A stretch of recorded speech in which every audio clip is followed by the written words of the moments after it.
Welcome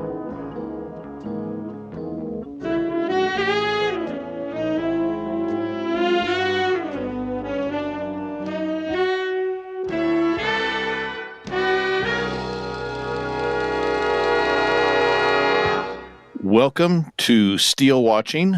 My name is Eric. And my name is Sarah. And this is not really an episode. No. Even though it might look like an episode. It might sound like an episode. This is not the episode you're looking for. Yes. Thank you, geek. Anyway, we are going to... Oh, had to do it, of course. We are going to take a one-episode working vacation. Sarah, you know what a working vacation is? Yeah. Do you? Yeah. Okay. Every vacation is a working vacation when you're a teacher. Okay. So what is the definition? This is when you take a vacation, but you still get stuff done.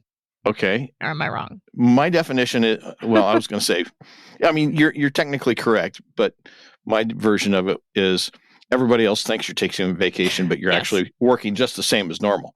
It's just you're doing it where nobody can see it. We actually kind of call that a staycation. Oh. Right? You stay at home. You stay at work? Yeah. Yeah. Yeah. So anyway, it's going to look like we're not doing anything with this episode, but we're using it as an opportunity to get ourselves back on schedule because things happen, holidays, family events, other things like that. Tech issues. So we're going to... Tech issues. Yes, we won't go there. So we're going to use this as a chance for us to get caught up on our schedule, but we're not going to leave you totally hanging. Those tech issues that Sarah just mentioned. Mm-hmm. Yeah, you remember we discussed them back in Sting of Steele and how the episode was really kind of a second shot at it. Well, we have some parts of that first attempt, and we cover a lot of the same information in different ways. So we're going to throw that at you, let you listen to that so you can just kind of get an idea for yourself, the differences between what we tried to say the first time and what we tried to say the second time and how it came out different. So bonus episode. Behind the scenes. It's the basement tapes. Yeah, the B-reel. Yeah. So enjoy this. It's not going to be our usual marathon session, but anyway, have fun with it, and we'll see you on the other side with Steele Away with Me. Welcome to Steele Watching, which is a podcast for Remington Steele fans. My name is Sarah, and I am one of the angry Canadian geese. I'm Eric. I'm the snowbound Alaskan. We had, believe it or not, this last week, here in April, middle of April, we had snow 4 days out of the week. So. And right now it's 30 degrees Celsius for me, and I am in a t-shirt. So, I don't know. Mother Nature is wacky. Yeah. But tomorrow it's going to be 5 degrees, and I'm going to be freezing again. So, I'm enjoying it while I can. and we are going to be talking about the 21st episode of Season 1, Sting of Steele. So this is a fun episode, and it's a big one. It is, because we get Ephraim Zimbalist Jr. and Beverly Garland in the same episode, which is just perfect, in my opinion. So my overall sort of general, or I guess macro thoughts, this is one of the episodes that I kind of sometimes forget is not a season finale. Because in many ways, this episode feels like a season finale for season 1, so it being the penultimate episode, it always confuses me a little bit, because there's so much in here that just feels finale-like. You've got the ensemble cast, all with something to do, with maybe the exception of Bernice a little bit. You've got Abigail Holt is back. You've got 2 guest characters that are used extremely well and to really, really good effect. And just all of this stuff coming together. And much like Steele's Gold paid sort of homage to the Treasure of the Sierra Madre, this episode is basically a reenactment of The Sting. And while I admit I've only seen bits and pieces of The Sting, I'm a huge fan of heist movies as a genre, so this is one of the reasons why I really like this episode. Do you like heist movies? Like, have you seen The Sting? Is this a genre that you're usually a fan of? No, I haven't seen The Sting. I'm not necessarily a fan of heist movies in general. I have seen a few only because of other connections. For Right. example, I've seen Catch Me If You Can because it has a Yes. connection It's a to good one. White Collar, Hmm. even though the creator and producers of the show deny that. It's pretty obvious. And also a movie called Bank Shot, Okay. which is written based off of a novel by Donald E. Westlake, who is I don't want to say he's a comedy writer, but he's a humorous writer about criminals and crimes. And that movie's George C. Scott and I want to say Karen, can't remember. I can't remember her last name, but it's got some big name actors in it, and it's a comedy type film. And so I was a big fan of Donald Lee Westlake for many years. So I'd read the book. I was interested in the movie. I saw that. So that's really my only connection to these types of films. This episode feels like a finale. It feels like it rounds it out really well, and everybody has something to do. And it's proof that an ensemble cast would work. That you can make an ensemble cast work. You've got a lot of characters in this episode. And like I said, with the exception maybe of Bernice, who is pretty much always underused, everyone has something to do, and everybody's got a part to play, and they all play it really well. And they've even got 2 guest characters in here that are not regulars on the show, but have significant parts of the plot. So I don't know, this like I said, I don't dislike Steel in Circulation, and I'm eager to talk about that one too, but it just didn't feel like a wrapping up, whereas this one kind of does. It feels like everything's getting wrapped up in a way. Right. So yeah. And it does demonstrate that if they had wanted to, yes, I'll admit it's probably a lot of effort, and this particular script probably required a lot more effort than some of the others as far as the creation of it, the production of it, plotting of it, that sort of thing. But it does show that had they been inclined to, and there were not probably other pressures being brought to bear, they could have made Steele a good ensemble show. They could have used Murphy and Bernice much better and more involved than they were. Hell, they could have kept Abigail around, and I would have signed up for that. 100%. Like, you're jumping to the end of this episode here. In my notes, I got that in there, but we'll get that. Yeah. And I will say as well that the only other thing that I wanted to say before kind of breaking it down is that one of the things this episode does really, really, really well, aside from the ensemble, using the ensemble, is that the pacing is perfect. Not a single word is wasted. Not a single scene is wasted.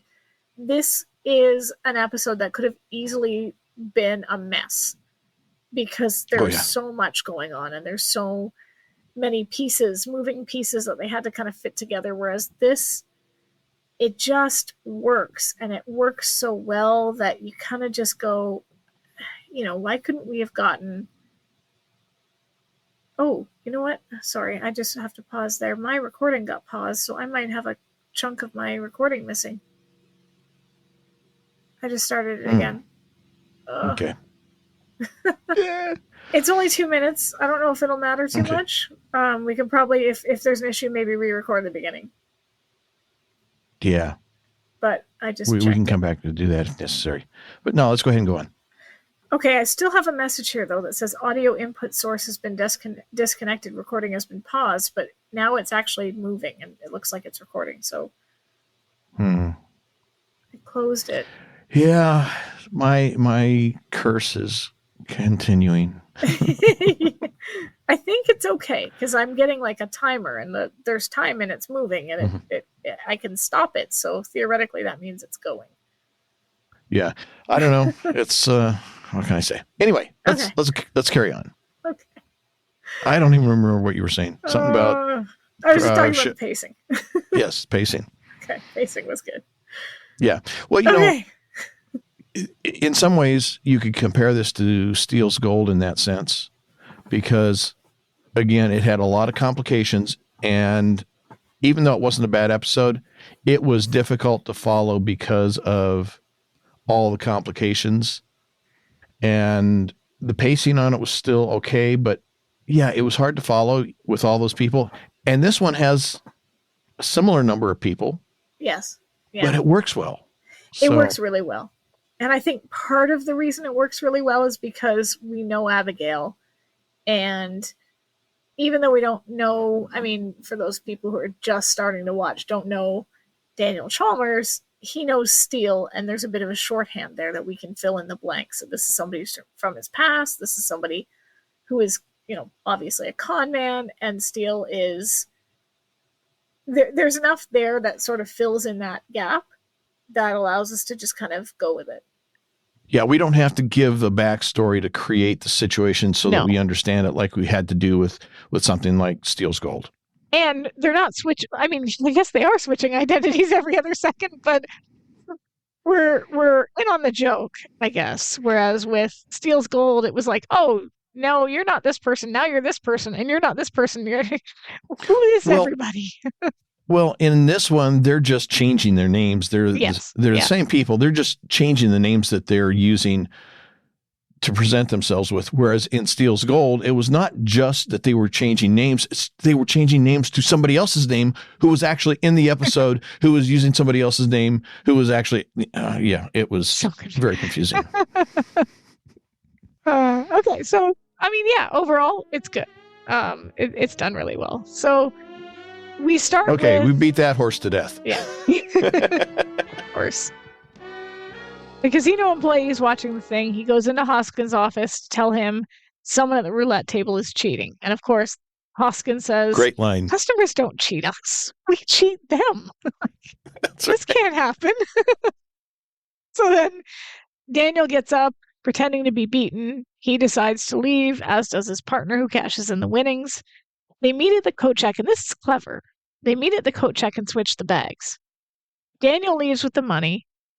His partner, who we later on here is called the Major, is almost out when the employee stops him and tells him that Hoskins wants to congratulate him on his... Like, come on, who believes that? Well, at some point, you don't have to believe it. All you have to do is believe that if you don't pretend to believe it, you got a problem. True, but I guess, like, at this point, they're still in a public place. The Major could have shoved him and made a run for it. Instead, he goes into the office, right? So, yeah, that's true. That's true. Like, but, he's not going to pull a gun and shoot him right in the middle of the casino. In his office, on the other hand.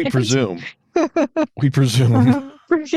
Yeah. Sometimes shootings happen in public places and nobody sees a thing. I've heard that, but I've never actually... I mean, I've never seen one. Or knifed or whatever, people suddenly get blind. That's true. So then this guy goes into the office, the Major, and Hoskins essentially basically says, I know what you did. I'm going to kill you unless you give up your partner. He pulls out a gun and the Major gives him Chalmers' name. And of course, Hoskins shoots him anyway. So why do people ever trust bad guys when they say they're going to let them live? I don't know. I guess it has to do with the moral standards of the person who is doing the trusting. You don't want to believe that anybody would really do that. I mean, in cold blood, come on. Nobody would do that. Well, they do that.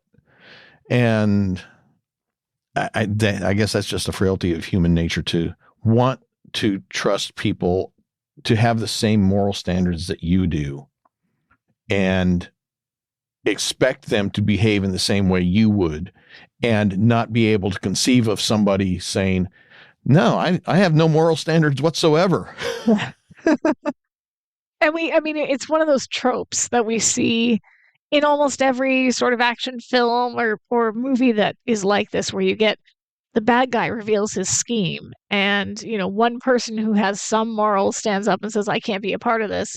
And they're like, oh, absolutely. If I respect your decision. And then they shoot them in the back as they walk out the door. Right. So right. We all saw this coming. Mm-hmm. Well, first of all, would a casino take a bet that they couldn't cover? No. And if somebody did come in and want to place a bet that large, the table operator would probably have to get permission from the manager to accept it. They probably have a limit in order to prevent that from happening. Yeah. So right away, there's something wrong with the story.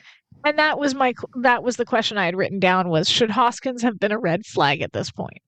Because there's so much here, and the language, like the ambiguous, I want to give him what's coming to him. This is another trope that kind of bugs me. And overall, it doesn't bother the episode. The episode is still as good as it is, but this is a trope I see in other TV shows and things. Buffy did it, for example, where you've got a misdirect and you've got to use language that's vague in order to make the misdirect work. Right? Because he's not going to say to Laura, like, I need to find Chalmers so I can put a bullet through his head. That's clearly not. But he could just as easily have said, I mean, sure, yeah. He could have just as easily have said, I want to find Chalmers so I can repay him the money I owe him. He, like, give him what's coming to him is kind of like saying, have the day you deserve. There's a very clear implication behind that. So, I don't know. It's said in a certain way, knowing that the other person will interpret it in a way that they want to, but that doesn't necessarily, what they're saying doesn't necessarily mean what the other person, what the other person says it or thinks it means. Yes. But they're saying something that they know the other person is going to think means something that it doesn't necessarily mean. I think I've said better that time. We got there. But yeah, so I don't know. I don't think at this point it's enough for Laura to not take the case, but I would be a little suspicious right off the get-go, because it's not like they've never been hired by dishonest people before. Right? So, but and when somebody's working that hard not to say something directly. Yeah. If not a red flag, at least a yellow flag. Yeah, if we're talking soccer, which we will, this is a yellow card. It's not soccer. Well, and that was one of my notes. Yes, it's one of mine too. We'll get there. So yeah, either way, he tells Laura that his sources tell him that he's coming this way. He likes to live high off the hog. And before they can get any further, Bernice buzzes and tells her that she has good news and bad news. And Laura opts for the good news first, to which Bernice tells her that Steele has called in sick. The bad news is apparently that Laura's mother is here. And immediately the music changes, which is a really nice touch, as is the look of absolute horror on Laura's face. Like, this is perfect from Stephanie. She just... It's great. It's a great little moment there, because she leaves the office, she's panicked, and finds Abigail Holt sitting on the sofa, fresh off a breakup. Can we, before we get into Abigail, can we hop back a little bit? Sure. Because there's a line in there that I think some people may not register correctly. And I think a lot of people do, but I'm gonna presume that there's a few that don't, especially if they don't watch British TV, like Hercule Poirot. I watch a lot of British TV, so this might not have even occurred to me. Oh, frog restaurants. That I didn't even think would be a confusing thing, because I watch a ton of British TV, and yeah. Well, as do I. Again, I'm a huge fan of the Hercule Poirot. Boy, I have so much trouble saying his name. But, he's always been assumed to be a Frenchman because he's Belgian and he speaks a version of French. And I remember in one episode that somebody called him a bloody little frog, and his response was, "I'm not a bloody little frog, I'm a bloody little Belgian." And in the context of this episode, frog restaurants, there might be some folks out there thinking that it's a restaurant that serves frog legs. Yeah. But it's not. It's a dismissive term for the French. Yes. Used by the British or the English. Yes. And I did a little research on it just because I was curious about it. And there's apparently a couple different possible sources for that term. And one is, let's see, from the Dictionary of Phrase and Fable in 1898, there's a quote of a phrase, "What will the frogs or the people of Paris say?" And apparently at that time in the area of Paris, there was a place known as Lutetia, I guess, which means mudland, and it was surrounded by swamps, and frogs lived in the swamps. So there is that as a possibility. And then also has something to do with the heraldry of King Clovis, who had 3 frogs on his heraldic shield and flag, at least until he converted to Christianity, and then he adopted the fleur-de-lis. So, and apparently Nostradamus also referred to them in such terms. So, yeah, it's just a dismissive term used by some English people, British people, to refer to French people. So, for anybody who didn't understand that reference, who thought they were talking about frog legs at a restaurant, now you know. Yeah, and it's there's a few terms and English isms that are used in this episode, and things that are kind of either wrong or right. So not sure how much they did their homework when it comes to some of it, but yeah, the frog thing I didn't even. Did you know that, for example, in Canada, some of derogatory terms that are used to refer to people from Quebec are like Pepsi, because Pepsi, as in the cola drink Pepsi, as in the soft drink, yeah. So this was a term that was kind of used as a slur because in the late 40s, essentially the assumption was that they were too poor to afford Coke, which was marginally more expensive. So Pepsi's early marketing promoted itself as like the cheaper alternative, like twice as much for a nickel.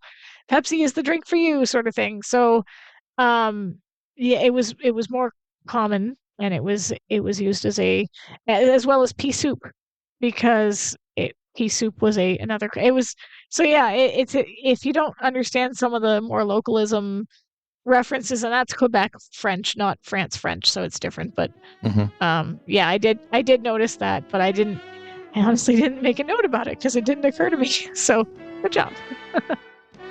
The other thing that I thought was interesting, Bernice says Skeezix is out with a cold, and I was curious, so I looked up the origin of the word, and I had actually a bit of trouble. Do you know the origin of this word, where it comes from? No, I also looked it up. Okay. And what I found was a couple of different things. First of all, that the word itself means rascal or rogue. Yes. Contemptible fellow. I saw that. A word of unknown origin, perhaps a fanciful formation. By the early 20th century, it was often used affectionately or playfully of children. Now, there's another reference I found, and it refers to a comic strip called Gasoline Alley. I found this too. Which was a comic strip created in 1919, and one of the characters had a baby, and they named it Skeezix, and the reference this is on Britannica.com, so it's Encyclopedia Britannica, so you would think it has some accuracy, but sometimes the accuracy is not so much in the base fact, but accuracy in repeating what you've been told, even though the base fact of what you've been told may be wrong. Their reference is that it's a cowboy slang term for an orphan calf, which I found absolutely no evidence of. No, and so you had the same problem I did. I probably spent like half an hour trying to find more information on this gasoline alley or the origin of this word, and it was very difficult. And which is funny because we often think of Google as having the answers to everything. I mean, you get a cold and Google will tell you you're dying of cancer, but I couldn't find. You go down Dr. Google's route and end up with some bizarre disease the CDC's never heard of. But yes. I could not find. Yeah, I had a hell of a time with this word, and it. I don't know. I just found it really interesting because usually you can find etymology on words on the internet, but that one was a hard one. Yeah. So, yeah. Which makes it interesting that they chose to use it, too, because it must have been at least well known enough in the 80s that it was... Maybe he was a fan of Gasoline Alley or had read it when he was a kid. Yeah. But I remember hearing my dad use it, too.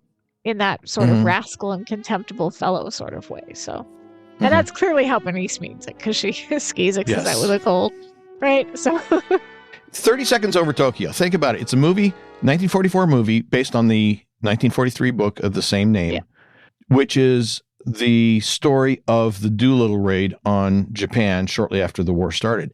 They were using prop planes, prop airplanes. The engines, when you're hearing them, do not sound anything like a jet engine when you're hearing them. Totally different sound. Even over the phone, you can tell the difference. How could Laura not tell the difference? I know. I guess we could make the argument that she's distracted by her mother, right? So, okay, but we'll go with that. So he tells Laura it's time to take his medication and begs her not to come and see him as one of us has to stay healthy. Such a generous fellow. When he hangs up, he comments on how wonderful call forwarding is, and it's apparent that he has done so and has had his calls forwarded to the limo. So, okay, and this isn't a dig, but I was an infant, so I don't know how this would have worked. So, was this a thing? Like we just watched a movie. I don't know if you've ever seen it. It came out in 1995. Last night we watched Johnny Mnemonic with Keanu Reeves. And it was one of those like cyberpunk movies that was set in the quote unquote distant future, i.e. 2021.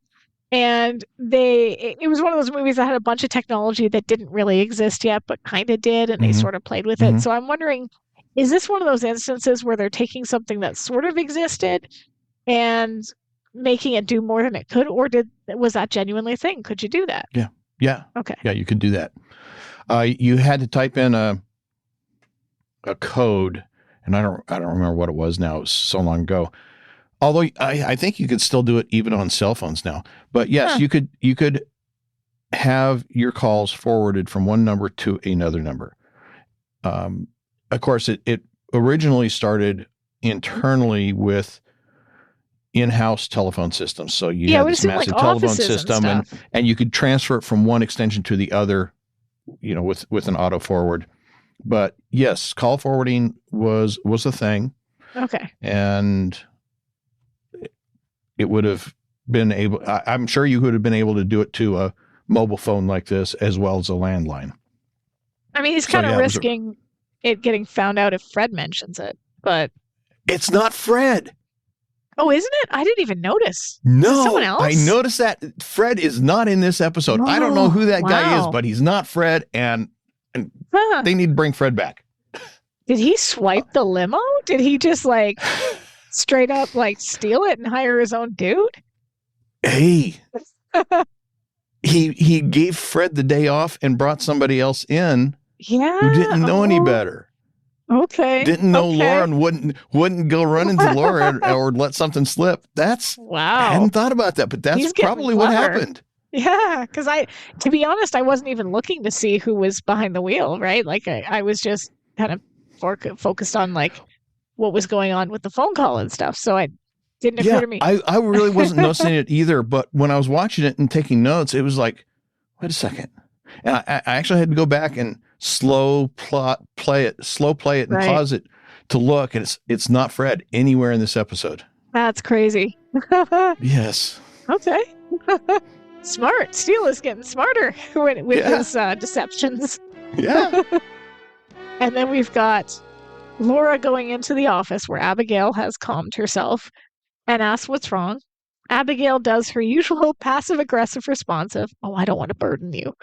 To which, Laura says it's more of a burden not knowing.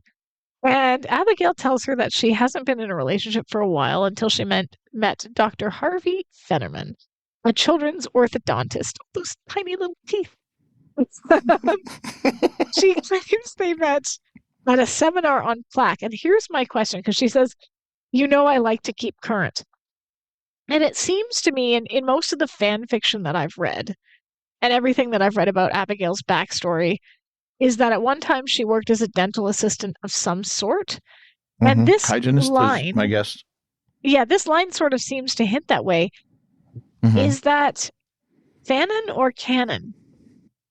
What do you mean? Is it fanon or canon? So I mean, fanon is when I understand. Yeah.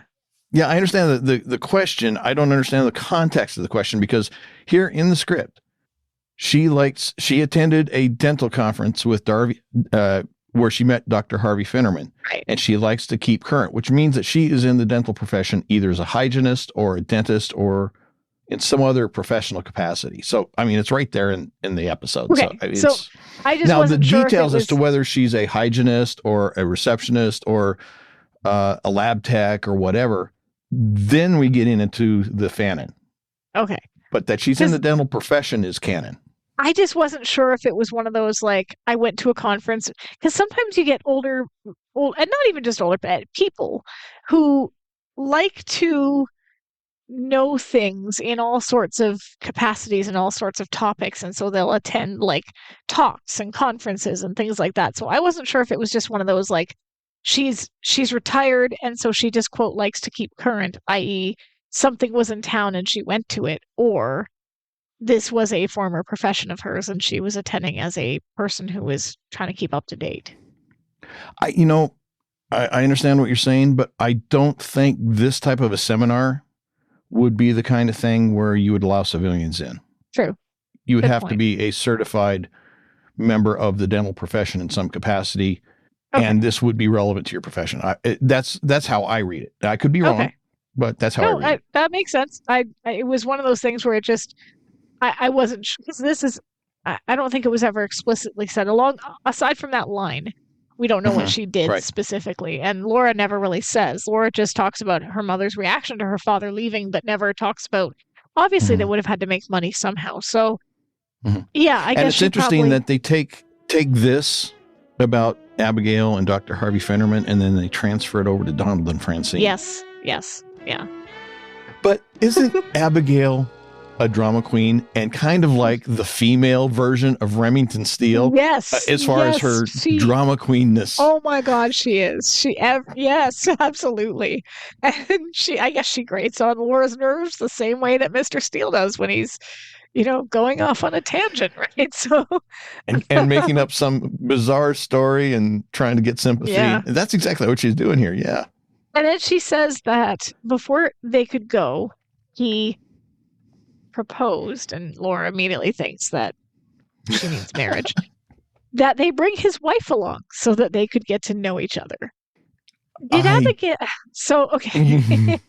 I'm gonna say something here about people I know in my personal life. I have a lot of friends that are polyamorous, that have more than one partner, right? And are open about that. Did Abigail misread this situation? Was she ever in an actual relationship? Or, like, did he just view her as a colleague?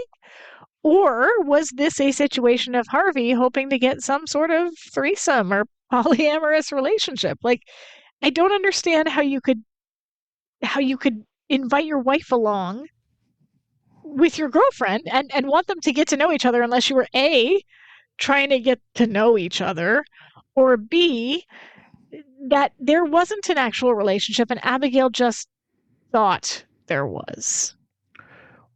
Well, knowing what we do about Abigail, the second is entirely possible, but the way what I've got written down here, get to know one another, ? don't even want to know what the good doctor really had in mind, Right? because Like I'm going for the first. I'm going for, hey, let's bring my wife along and let's all get to know each other. It's like, okay, this yeah, I is know where that's going. I think so too. And she even says I couldn't be a good sport about it. I mean, you can't blame her if she was not aware that that's what Harvey had in mind. That might hurt some people the wrong way.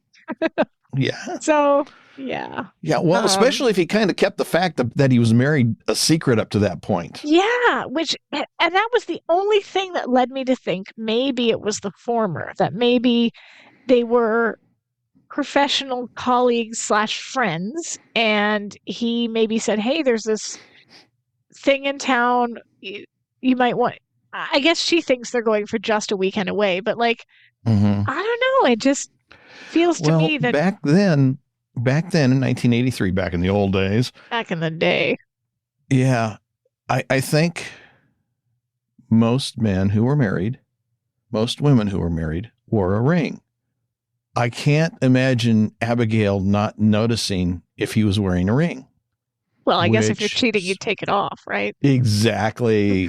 Exactly. And why would you take it off if you weren't planning to cheat? And why would you have a girlfriend and invite her out for the weekend if you weren't planning to cheat? Yeah, that's true. So I don't, it's not looking really good for the doctor here. No, it's not. And either way, they're at the Ramada, and she's with Laura with a suitcase full of purple clothes. Not just at the Ramada in Oxnard. In Oxnard? Oof. Yeah. I don't even want to know. She approaches the desk, tells the clerk she is Myrtle Groggins. He uses Myrtle. The return It wasn't of a Myrtle. believable name in Steel Trap. No. It's no better here. And she says she's from the Society for the Preservation of Train Travel. She claims she spoke to someone earlier about one of their guests, Daniel Chalmers. And she then says that Daniel has been selected International Traveler of the Month. I'm sorry. The line coming up, I couldn't help it. My mind just, yes. And it always has with that line. Oh. Ride our rails? Yes. I'm sorry. From day one, the first time I heard that, it was like, ooh. Yeah. So he's entitled to a free train trip to any city west of Chicago. She asks the clerk if he will be good enough to announce her. He's been selected International Traveler of the Month, but trains in North America, to my understanding, don't go across borders. So does this mean that she just, because he's from somewhere else and he's in the States? Or how can you be International Traveler of the Month for a train? Well, he's an international traveler, but that doesn't necessarily mean that the train ride he's getting is international. No, it just... But you're right. Weird. It doesn't make a whole lot of sense to declare somebody the International Traveler of the Month if your service and what you're dedicated to, the preservation of train travel, if that's not international. You'd just say Traveler of the Month, wouldn't you? Mm-hmm. Yeah. Anyway. Now, that was do we know for a fact that passenger trains don't, for example, cross from the U.S. into Canada? I don't know that. I don't think. I don't know what. I know we have a train line that goes coast to coast. Mm-hmm. I don't think we have any border, like trains across the border. I know that it was announced a couple of years ago that the Alaska Railroad had come to some sort of an agreement with some Canadian entity to create a train line that would connect Alaska through Canada to the lower 48 states. I don't know whatever became of that agreement. I don't know the details of that agreement. I suppose I could have just dreamed it. I just Googled it. Okay. I Googled it. Can you take a train from Canada to the U.S.? Is there a direct train between Canada and the United States? No. There is no direct train from Canada to the United States. However, there are services departing from Toronto Union Station and arriving at Chambers Street via 34 Street Penn Station. The journey includes transfers and takes approximately 13 hours and 47 minutes. I just did a search as well. Google, it's an amazing thing. Yes. And it's so fortunate that I got lucky on this because I am so bad at Google searches. Google hates searches, me. Yeah. Now, relying on Wikipedia, which, as we know, is Michael Scott's favorite source of information because anybody can write anything about anything. So you know it's absolutely the best information. Yep. It does say that the Alaska-Alberta Railway Development Corporation, also known as A2A, was an entity created to build, own, and operate a proposed 2,600-kilometer railroad between Delta Junction and Fort McMurray. Okay. In 2021, the company was put into receivership and the project was put on hold due to financial irregularities between the A2A president and the main financial backer, Bridging Finance. So there's talk, there's plans, there's efforts, apparently, but nothing, and definitely nothing in 1983 then. Yeah. So. But even today, it looks like it's more of a scam than anything else. Yeah, sounds like it. And they get on the elevator to check out the hotel room. And Laura says she's flattered that her mother came to her about what happened to her and not Francis. It's obvious that she sees this as an opportunity to connect with her mother. Abigail, however, passive-aggressively says, she could never tell Francis about this because she and Donald are so happy together, and she could never relate to a loser in love. Is she trying to be cruel, or does she genuinely not understand how hurtful a comment like that is? I don't have a good answer for that. I think it could just be that's her personality. She's miserable, she's unhappy, and she's only happy if other people are also unhappy. So, yeah. I'm only happy when I'm unhappy, and I'm only happy when you're unhappy. Yeah. Daniel congratulates him on what he clearly sees as a con. So he believes that Steele's current setup is just basically a long game of some sort. No? I'm gonna disagree. Okay, go for it. Well, I don't want to. It involves jumping ahead, and I'm not sure if I want to do that yet. Jump ahead. But okay. As they're talking, he says, a lawyer in London owed me a favor or two. I called them in by having them recommend the Remington Steele Agency to Hoskins. We must keep this in the family. So that line is interesting by itself because you look at it and you say, okay, he's talking about Steele.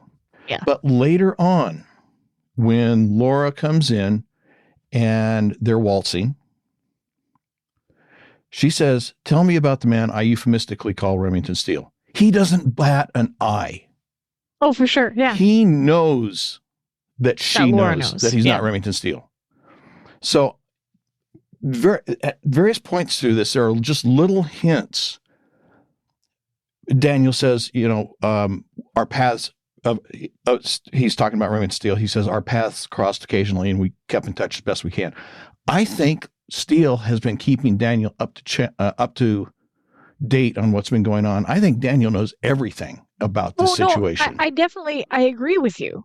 I didn't mean con as in he thinks that Steele is conning Laura. I just mean a con as in Steele has found a part to play for a while. And this is, it's a larger con. It's conning the outside world, right? He's not Remington Steele. He's found a comfortable spot where he can live in a nice apartment and make good money and be revered, and people look up to him, and I guess maybe con is the wrong word, but I would have used the word situation. Yeah. He sees Steele as making So I'll buy your explanation. I'll accept it. Yeah. And Steele says that's what happens when two people who speak the same language, what's that saying? You know what? We're going to disagree too on things, which I think will be interesting. No, we're not. No, we will. Well, I disagree with See? that. Oh, fine. We'll just agree to disagree. It's totally fine. Because it seems that Daniel does a similar thing that Steele does, in that he goes after people who he feels don't deserve to have whatever it is they have, or are cheating people or treating people badly. Mm-hmm. So is this where Steele gets his unique sense of morals from Daniel? It could be, and it's something that was actually in the first episode, the premiere episode, not the pilot. Right. Yeah. And you remember he was chasing two guys who had killed people, had stolen the royal labulite from the rightful owners. And he was there basically acting as a recovery guy. Like an insurance agency would hire somebody to go out and recover stolen merchandise. And that's basically what he was doing. So even the first time we met him, that was kind of the moral standard that he was operating from. And so, I think you're kind of right that he's targeting people, and he probably got this from Daniel, targeting people who are themselves dishonest, but who, let's see how to put this.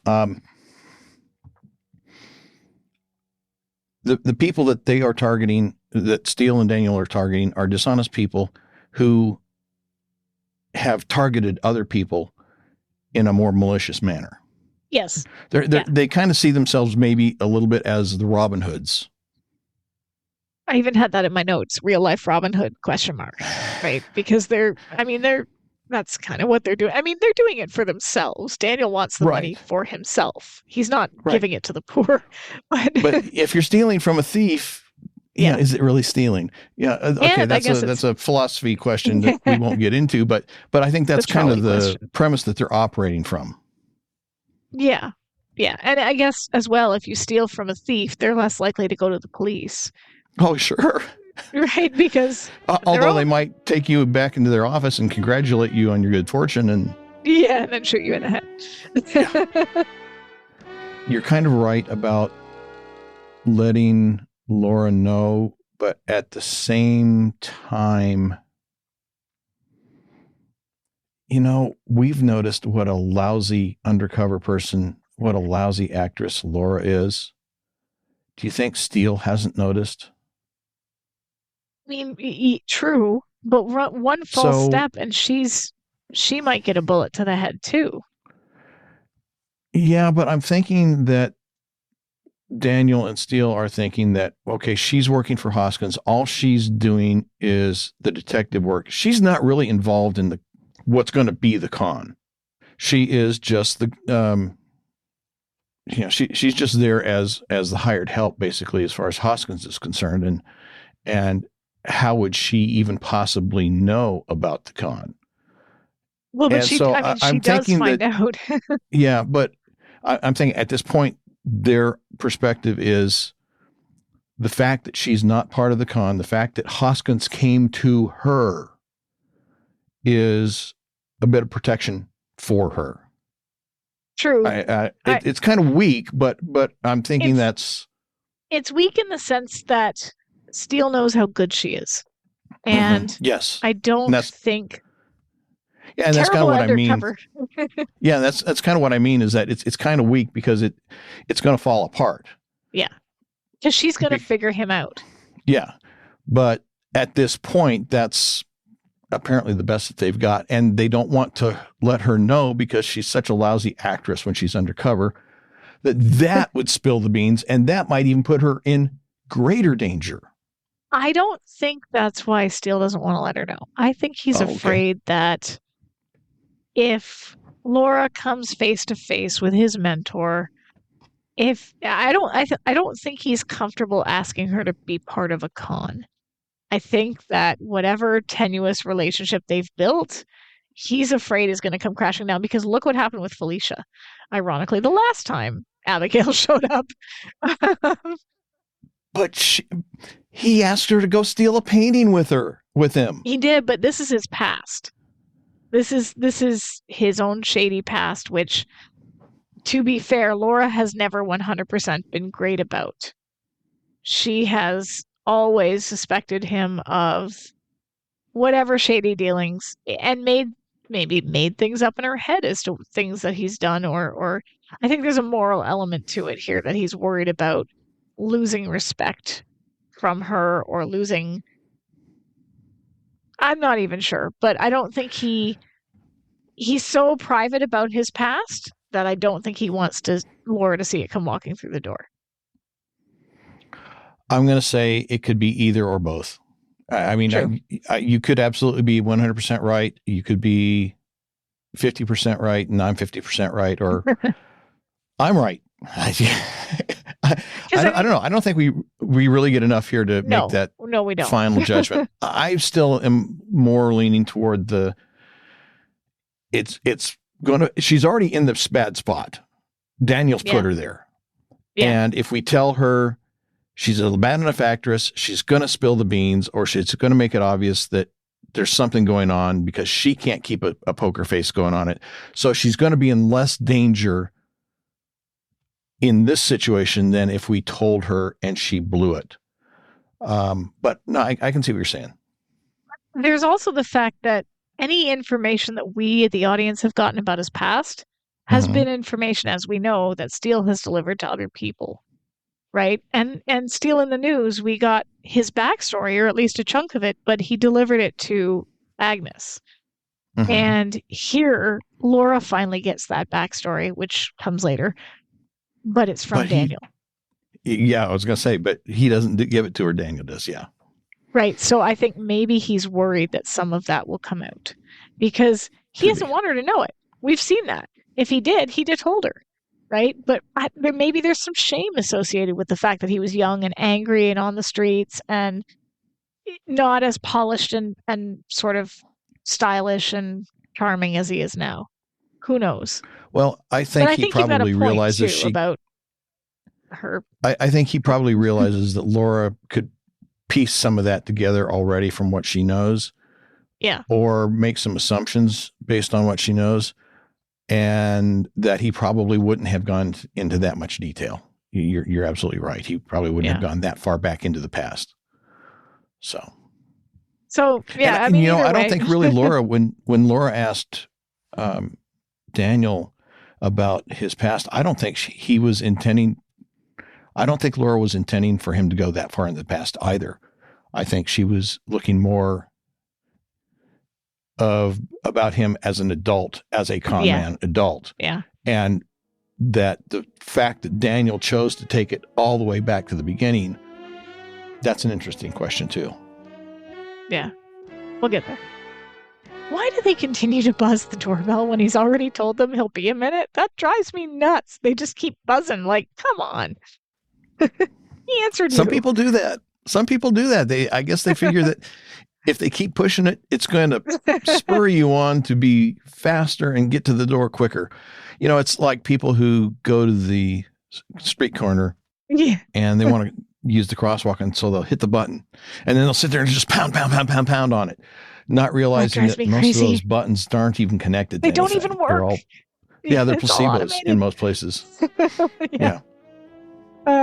So they come in. But they feel good about it. They do. He liked to press a button. She brings him into the kitchen, only to be startled by Chalmers, who says he is here to brew a spot of tea for a sick friend. And he introduces himself as Colonel Reginald Frobisher of the 10th Royal Hussars. Error does not compute. Yeah. I was going to say, did you... that part could buy. I could buy that. But then he says that Steele was a comrade, and the implication is he was a comrade in the 10th. Yeah. And Steele says, yes, shiny 10th. No. Well, first of all, there is a note in Judith's book that says that Daniel's pretense of being in the 10th Royal Hussars was based on Gareth Davies' real-life Army regiment. Okay. I did a little research on the 10th Royal Hussars, which is Prince of Wales' own. Yes. It was a cavalry regiment of the British Army raised in 1715. It saw service for 3 centuries, including the First World War and the Second War. Yeah. But then was amalgamated into the 11th Hussars, which was Prince Albert's own, to form the Royal Hussars in October of 1969. In Yes. 1969, if we use Brosnan's age as Steele's age, he would have been 16 when the 10th was dissolved. Yeah. Whoops. Sorry. Math error does not compute. That was exactly what I had. I had the history of the Royal Hussars, and then I was like, wait a minute, this doesn't work. So, yeah. But hey, they didn't have Wikipedia back then, so, Laura couldn't look it up that easily. So, but she knows that Chalmers is feeding her a line, especially when he says he's there to relive their adventures in the Punjab. He refers to Steele as the lieutenant. So, bonus points though for pronouncing the word lieutenant correctly. I'm just going to say it. Well, let's not. Okay, let's ignore the fact that when you type out the word or you spell it out, there is no F in it. There's no PH in it. But we'll ignore that for the time being. But yes, you're right. He did pronounce it in the proper British pronunciation / Canadian way. We say lieutenant too. Just saying. Chalmers gives Steele the rundown on Hoskins, saying he hates Americans and is fanatical about soccer, especially Manchester. Now, here's the thing. Here's a couple of ways you can tell this is written by an American, and it's not an insult. I'm just saying in general. Daniel would say soccer, sure, because Daniel is not British. So that I can buy. Well, in this context, he would. Although I think Daniel is supposed to be British. But here he's portraying an American, so he would say soccer, yes. And then, okay, so he doesn't specify which Manchester team. This is another reason you can tell that this was written by an American. There's 2 teams in Manchester. There's Manchester United and there's Man City. Now, granted, Man City Did Man City exist back then? Yes, it did. Okay. So Man City, at the end of that season, were relegated, but they were in the first division at that time. So this would still be a question that Steele would probably say, okay, which Manchester? Or Daniel would have to say Man U, because Man City was a team. They were in the first division at the end of 1983. They were what's called relegated, pushed down a division to the second division. The Premiership didn't exist at this point, so it was just called the first division. But you can tell I have a husband that's from the UK. So this would have been a logical question for Steele to ask, and or they should have specified which team. Anyway. Is he a Man? Is your husband a Man United fan? No, he hates Man U. But Man U is one of those teams where you either really, really love them or you can't stand them, and he's in the latter camp. But we were watching the Man City game yesterday, and I think Man City won. But so this would have been a question that would have been necessary to ask. And I've got some more soccer football issues. Well, and the thing is, you're right that here Daniel used the American term because he's portraying an American at this point. Yes. But Hoskins and Johnny Todd, aka Remington Steele, all should have been using the word football. Football. Yeah. Not soccer. And if they needed to specify English football. Yes. Because they come close to later in the episode, but they would say football, or they'd say footy even, because footy is an abbreviation. It's very common. So, yeah. And then Steele approaches Hoskins and the other. Sorry. No, I was just going to say, it's interesting through this sequence here. Daniel, Ephraim Zimbalist Jr.'s, he does, when he was doing the British accent as Reginald Frobisher and as Daniel Chalmers himself, it wasn't a heavy British accent, but you could tell it was pretty light, but it was there. And here he's doing a very good American accent for a Brit, and so he just throws in enough. So this is a question I have later, but I'm going to ask it now since we're on the topic. Okay. Daniel Chalmers has a Canadian passport. It says Daniel Chalmers, Canada. When he's doing the British accent as Colonel Reginald Frobisher, he sounds very British. When he's speaking as Daniel Chalmers, he sounds Canadian. I don't hear any British Okay. in that at all. Okay. So I Well, think the slight I difference said in accents you're picking up are Canadian versus American. okay, and that may be what I'm Yeah. meaning there. To me, I mean, there's some words that I can tell when I'm talking to a Yeah. Canadian, but usually it's very subtle, and there's only certain words where I can pick it up. But yeah, and that may be what Yeah, he I'm does do a hearing here. good American accent. Mm-hmm. Yeah. Yeah. So Evram Zimbalist Jr. does a pretty good job of the various inflections of the various accents that he's supposed to be affecting at the time. He does. So kudos to And EZ. you can tell he's classically trained as an actor. Like there's elements there that are very polished. Hoskins latches onto the name Jack Todd and is suddenly very interested in what's going on. Now, I looked and I asked Scott, because Scott knows everything there is to know about soccer, football, and asked, was there ever, because they claim he was the best goalkeeper in the first division.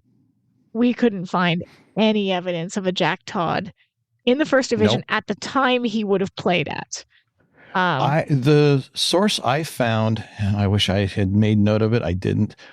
I found a listing of all the players on Man U since I think it was like the 1960s. Yeah. And the name Jack Todd did not show up anywhere. No, it didn't. Because, presumably Jack Todd, being Johnny Todd's uncle, could have played, when Johnny Todd was just a wee lad. Yes, yeah. But I looked back. But yeah, nothing. No. So this is obviously a name they've invented, because I was curious. I was like, and then I asked, when I couldn't find anything, I asked Scott, I was like, was there ever a goalkeeper that played for Man U in like the 60s or even earlier than that named Jack Todd? And he was like, not that I'm aware of. And he looked it up and we couldn't find anything. So I'm assuming it's a fake name.